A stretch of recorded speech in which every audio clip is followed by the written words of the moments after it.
Hey guys, this is Austin. We've done our fair share of Fortnite videos, but today we're taking a look at what might just be the best cheap laptop for Fortnite, the $450 Lenovo IdeaPad 330S. Take a look around, and this is a surprisingly solidly built laptop. So Lenovo did opt to go with aluminum for the build, and while for the most part it's sturdy, there's going to be a little bit of screen flex as well as a little bit in the chassis. It does feel nicely sturdy. There's also a reasonable selection of ports. So Lenovo loaded it up with a USB-C port. There's also going to be a USB 3.0, which can charge your device even when the laptop's closed, an HDMI, and if we flip the laptop to the other side, there's one more USB 3.0 port as well as an SD card reader. Open the IdeaPad up, and there's a full-size keyboard with a number row, and it's also backlit, which is especially nice to see at this kind of price point. Usually when it comes to budget laptops, there's a lot of bloatware on board. And while there's going to be a little bit on the Lenovo, I've got to say it's actually not going to be that bad, and of course it's going to be easily removable, unlike some other laptops that you spend hours trying to uninstall the 18th trial of McAfee on. You know what I'm talking about. 18? Would they sometimes look, okay, I feel there's like 3 different McAfee things that they load on laptops these days. There's like security, there's like the internet security, and there's like some total something something. You don't need any of that. Just to hit on install with the SSD, it's nice and fast. Okay, 18 was an exaggeration, I'm sorry.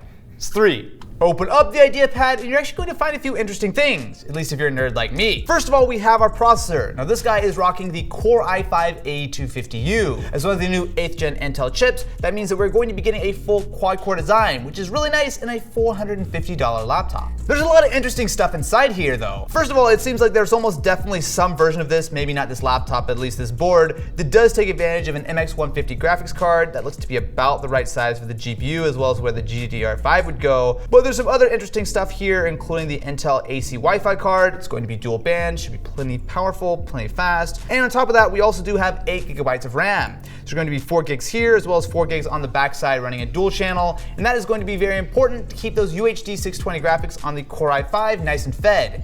Is that enough specs for you? Because I've got even more. You should be wary of which model of this laptop you pick up. Most are going to be rocking a 1TB hard drive. Some do take advantage of the M2 slot to give you some Optane support, but what we've got here is instead a 128GB 2.5-inch SATA drive. I say that because of course that's going to give you the best performance out of the box. This one performs pretty reasonable, but if you ever want to upgrade this guy as opposed to just throwing in an extra hard drive, you're pretty much limited to adding a second SSD in that M2 slot. Last but certainly not least, on Austin's tour of the inside of a laptop, we have the 30 watt-hour battery. Now that looks like a pretty large cell. However, 30 watt-hours is not a lot for a laptop. Part of that is because this is actually partially hollow. It looks bigger than it really is. 30 watt-hours is going to be enough to get somewhere between 5 to 6 hours of use, but it's not going to be a lot, and it is a very easy way to tell that Lenovo was cutting some costs when they designed this laptop. Put all this together, and what you've got is a pretty decent little laptop, but of course the real question is, can it play Fortnite? Jump into the game, and what we're getting is an incredibly playable 30 frames per second, because you know, that's what all games should run at, right? For real talk though, for a $450 laptop, as I run into a tree, this is actually going to be very playable. So I did have to turn down some of the settings. We are running at 768p, I'll get into a little bit of that later,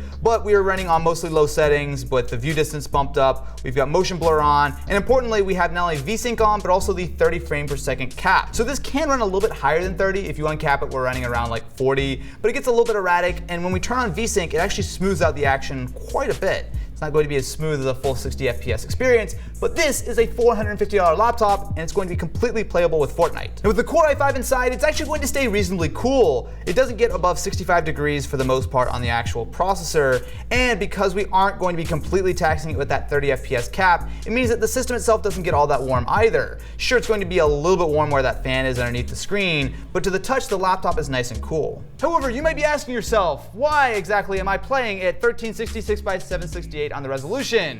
And that, my friends, is the biggest issue with the Lenovo IdeaPad 330S. The screen, it's not that great. This is a 15.6-inch 1366 by 768 screen. Now, not only is that not going to be all that impressive to begin with, but it's also a really cheap TN panel. So the viewing angles, as you can see here, are, well, pretty terrible. The color is just not going to be accurate whatsoever. There's just a lot of issues with this screen, and that doesn't even get into the idea. This is a pretty large display with almost no screen real estate. Now, to be fair, when it comes to Fortnite, the screen is actually going to be totally fine. In fact, it's almost a slight advantage because we can play get the full native screen res of the laptop. For almost everything else though, it's just not going to be all that great. So there is a 1080p option that you can upgrade this laptop with, but the problem there is that once you start upgrading the screen, the price of the laptop will quickly get above $500. And for that kind of money, actually I do kind of prefer the Asus VivoBook that I recently took a look at. Then there's the issue of what this thing actually costs. So I was able to pick it up for $450, and at that price it's solid.